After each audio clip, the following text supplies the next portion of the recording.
Hey everyone, welcome back to Capital Pulse, where we break down the big news affecting everyday Americans. Today, the Trump administration has announced a bombshell change to the H1B visa, a $100,000 annual fee for new applicants. This is shaking up the tech world, especially for Indian workers who make up more than 70% of H1B holders. This decision is reshaping jobs, innovation, and families. We will go over what happened, how it affects Indians, and what both sides of the political spectrum are saying. Let's start with the basics. On September 19, 2025, President Trump signed a proclamation that created a $100,000 annual fee for H1B petitions. These are visas for specialty jobs in fields like technology and engineering. The policy takes effect on September 21st. It only applies to new applicants who are outside the United States. Current visa holders and renewals are not affected.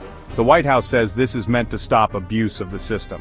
They argue that companies have been flooding the lottery with fake entries. They also point to examples where large companies laid off thousands of American workers while still receiving thousands of H-1B visas. For Indian professionals, the impact is huge. Indians are the backbone of the H-1B program. About 71% of approvals go to Indian workers. They power firms like Infosys, TCS, and also play key roles in American companies like Amazon and Microsoft. For many new graduates earning $60,000 to $80,000 a year, this fee is more than their salary. That turns the dream of working in the United States into what many call a $100,000 nightmare. When the announcement came out, there was panic. Flights from India to the United States quickly sold out as workers rushed to return before the new rules kicked in. The administration is also looking at future changes such as higher wage requirements and replacing the lottery with a merit-based system. Now let's talk about how this affects India. Over 70% of H-1Bs go to Indians. That supports more than $200 billion in technology ties between the two countries.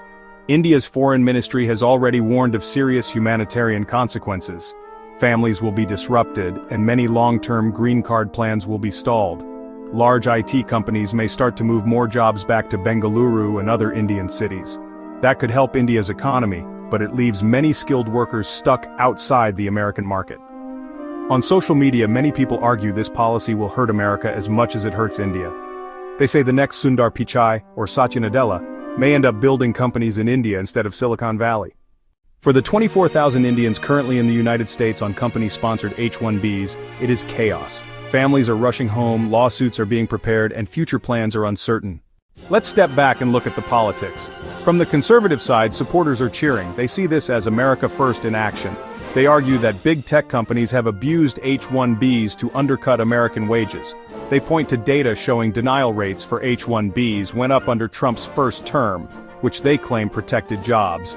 Officials in the administration say the solution is simple: train Americans for these jobs. Supporters argue that only the highest paid and most skilled workers should qualify.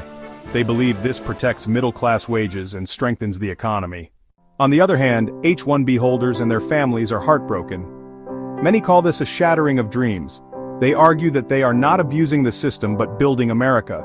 They point to Indian leaders in tech like Sundar Pichai and Satya Nadella as proof of the value Indian talent brings. For small companies and startups, this fee is impossible. The cost jumps from $460 to $100,000. That blocks most entry-level workers completely. Families are being split and remittances back to India are at risk. Progressives and the left are also outraged. They argue that this is xenophobia that hurts America more than it helps. They say the United States depends on skilled immigrants to fill real shortages. They warn that blocking Indian workers will reduce diversity, slow growth, and cut into the innovation that has defined Silicon Valley. They also point out that Indian immigrants pay taxes, start businesses, and create jobs for Americans. Critics argue that this policy favors rich elites who can buy investor visas while shutting out skilled families. Looking at it neutrally, there is truth on both sides. The system has been abused and reform was needed.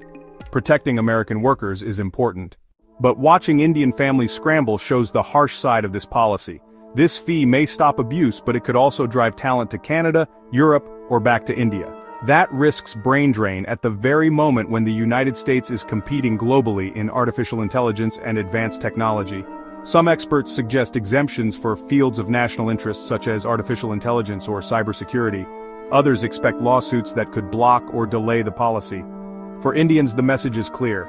Consider other options like Australia or Canada that are actively recruiting skilled workers. For supporters of H-1B visas, the next step is to demonstrate clearly how immigrants build America rather than just fill jobs. In the end, this move is bold but messy. It is a victory for Trump's America First agenda. It is a blow for Indian families and a major headache for tech companies. That is the H-1B shakeup, a game changer for Indians, a win for American workers in the short term, and a major debate for the future of U.S. innovation. What do you think? Does this protect American jobs or does it hurt America's future? Share your thoughts in the comments. Thanks for listening and see you next time.